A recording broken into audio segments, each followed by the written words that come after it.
Bonjour les étudiants et bienvenue au cours d'aujourd'hui. Ça sera une leçon de grammaire de l'unité 6. Hola chicos y bienvenidos a la clase de hoy. Hoy tendremos una clase de gramática de la unidad 6.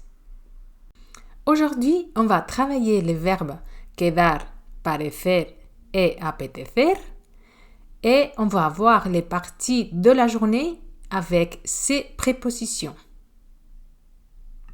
En la clase de hoy vamos a ver los verbos quedar, parecer y apetecer y las partes del día con sus preposiciones. En espagnol, pour inviter ou proposer à quelqu'un de faire des choses ensemble, nous utilisons les verbes suivants au présent de l'indicatif. D'abord, on a le verbe quedar. Et puis la formule la plus courante est la suivante. Quedamos para plus indicatif. Ejemplo. ¿Quedamos para tomar algo el sábado? ¿O quedamos para ir a la playa? On peut aussi utiliser le verbe apetecer. Et puis la formule est la suivante. ¿Te apetece plus infinitif? ¿Te apetece ir esta tarde a la piscina? Avec ce verbe qui a le sens de gustar, c'est-à-dire aimer, on emploie des pronoms toniques, c'est-à-dire a mí, a ti, a él, a ella o a usted, a nosotros, a vosotros, a ellos, a ellas ou a ustedes. Donc, on peut dire ¿te apetece ir esta tarde a la piscina? ¿O os apetece tomar unas cervezas? Pour proposer quelque chose, on peut aussi utiliser le verbe parecer. Quand on utilise ce verbe avec le sens de transmettre ou de demander une opinion, on emploie les pronoms toniques qu'on avait vus avant. Donc, la formule, ce sera la suivante. ¿Qué te parece si plus indicatif? Donc, ¿qué te parece si vamos al teatro mañana? ¿O qué te parece si nos vemos el domingo para tomar unos vinos? Avec le verbe parecer, on peut aussi utiliser la formule suivante. ¿Qué te parece plus infinitif? Donc, ¿qué te parece ir de vacaciones a las Islas Canarias? ¿O ¿qué te parece caminar un rato por la playa?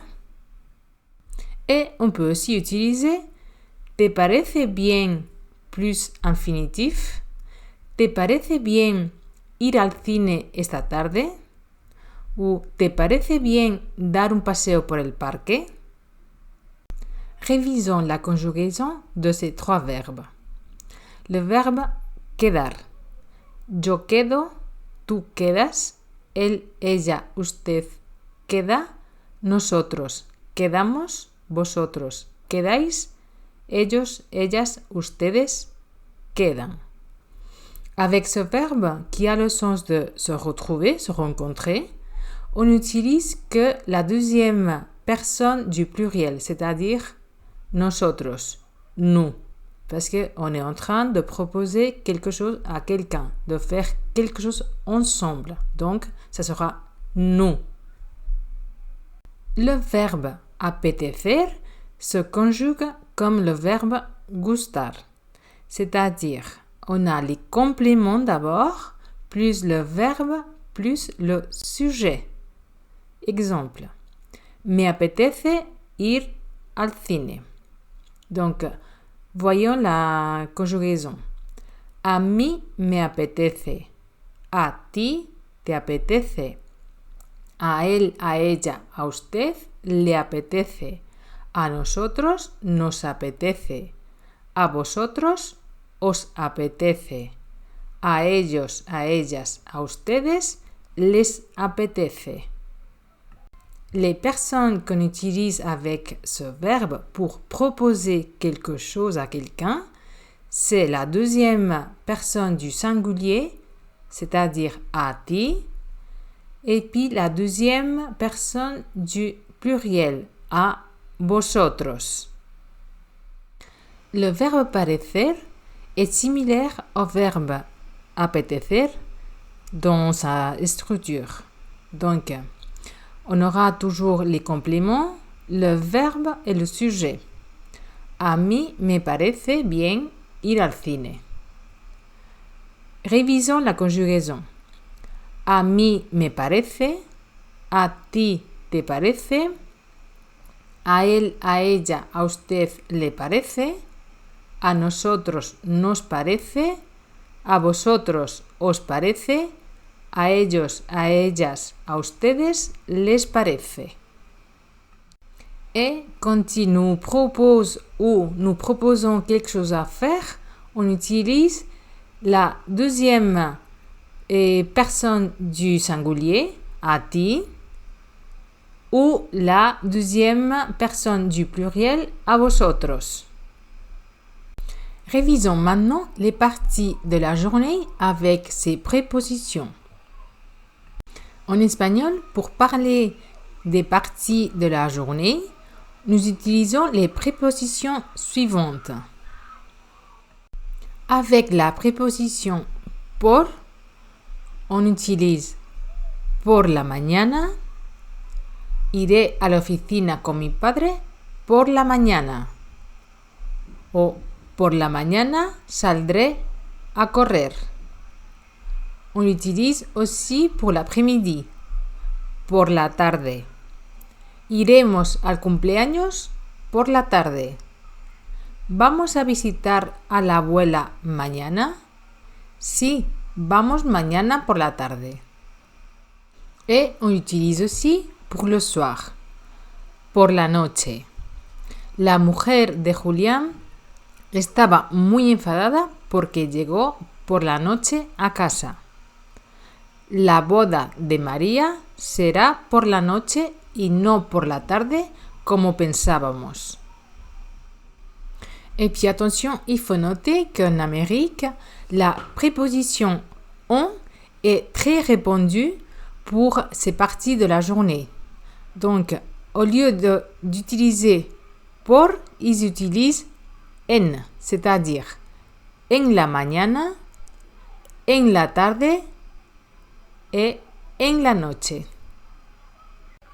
Avec la préposition a, on utilise à mediodía, c'est-à-dire à midi, et à medianoche, à minuit. Voyons quelques exemples. A mediodía, no me da tiempo a hacer una pausa a mediodía. O a mediodía aprovecho para ir al gimnasio. A medianoche, siempre me acuesto a medianoche. O a medianoche empezaron los fuegos artificiales de las fiestas del pueblo. Et finalement, on a al et del. Al, c'est la contraction de la préposition a plus l'article el. Et del, c'est la contraction de la préposition de ou de plus l'article el. Donc, on dira al mediodía et al atardecer. Voyons quelques exemples. Al mediodía, normalmente como al mediodía. O al mediodía voy al gimnasio. O encore, María volvió a Sevilla el lunes al mediodía. Avec al atardecer, on peut dire hemos visto la famosa puesta de sol de Ibiza al atardecer. Llegaremos al atardecer del lunes. Pour la partie du soir, on a al anochecer. Es conveniente regar las plantas al anochecer. Ou llegaré al anochecer. No me esperes despierta. Et finalement, on a la formule del mediodía, que c'est la contraction de plus el. La comida es a las 2 del mediodía. Ou el foro terminó justo antes del mediodía. Ou encore, Luisa me llamó poco antes del mediodía. Ici, on peut retrouver les différentes parties de la journée représentées dans ce graphique, dans cette ligne. Donc, d'abord, on a à medianoche, à minuit. Après, on a al amanecer, por la mañana, al mediodía, à midi, por la tarde, al atardecer, por la noche, al anochecer, et puis encore à medianoche, à minuit. Depuis minuit jusqu'à le matin, on dit de madrugada. Et jusqu'ici la leçon d'aujourd'hui. J'espère que ça vous a plu. Et comme d'habitude, je vous laisse le lien sous la vidéo pour avoir les matériels pédagogiques, c'est-à-dire le résumé de la leçon en PDF, les activités pour pratiquer, la vidéo, les audios et tout ce qui va avec cette leçon. Y hasta aquí esta clase de hoy. Como siempre, os dejo el enlace debajo del vídeo para que podáis descargar todos los materiales pedagógicos de esta unidad, bueno, en este caso de esta lección, como son la explicación de la lección en PDF, las actividades, el vídeo, la presentación y todo lo que concierne esta clase de hoy. Et je vous rappelle que la prochaine leçon, ça sera le 8 juin. Et puis, ce sera une leçon d'orthographe et prononciation. Os recuerdo que la próxima clase será el 8 de junio y será una clase de ortografía y pronunciación de la unidad 6. ¡Nos vemos!